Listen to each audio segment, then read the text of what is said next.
M. Pokora, qui verra Faustine Bollaert lui réserver quelques surprises dans la boîte à secrets ce soir sur France 3, il est également à retrouver sur TF1 dans Dream Team, a vécu une relation avec une certaine Scarlett, avant de rencontrer sa femme Christina.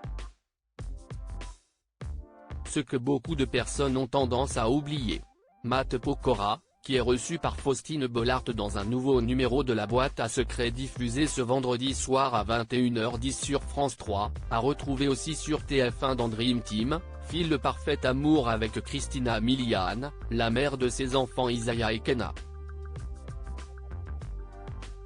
Mais avant de la rencontrer, il était amoureux de Scarlett. CIST le 29 juin 2014, à l'occasion de la dernière représentation de Ne renoncez jamais par la troupe Robin des Bois au Zénith d'Orléans, que le chanteur officialise cette histoire.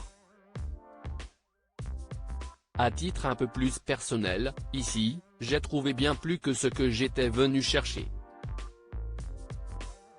J'ai trouvé aussi une magnifique nymphe dans la forêt de Sherwood, déclarait-il devant près de 7000 personnes, avant que Scarlett Baya, danseuse au sein de la troupe Robin des Bois, ne finisse par le rejoindre sur scène et l'embrasser tendrement sur le front.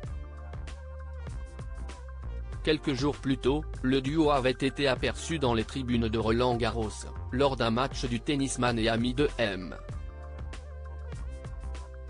Pokora, Gaël Monfils. M. Pokora, sa vie avec Christina et ses fils l'année suivante, celui qui accueillait récemment les élèves de la Star Academy 2023 à son concert à l'Accor Arena de Paris accordait une interview au magazine Téléstar dans laquelle il reconnaissait que sa vie d'artiste est peu compatible avec une vie amoureuse. Et ce malgré toute sa bonne volonté, quand on bouge beaucoup, comme moi, si est difficile de donner à l'autre toute l'attention qu'elle attend.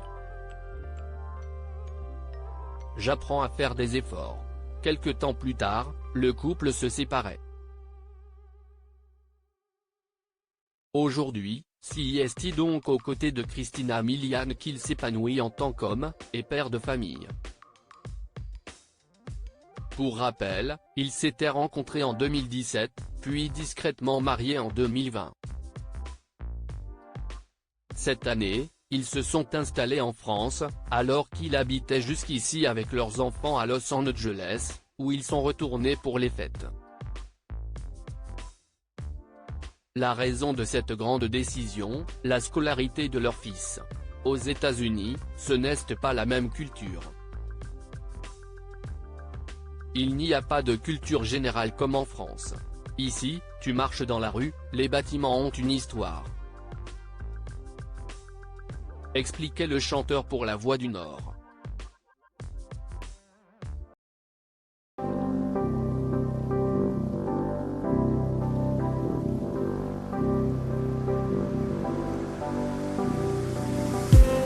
I just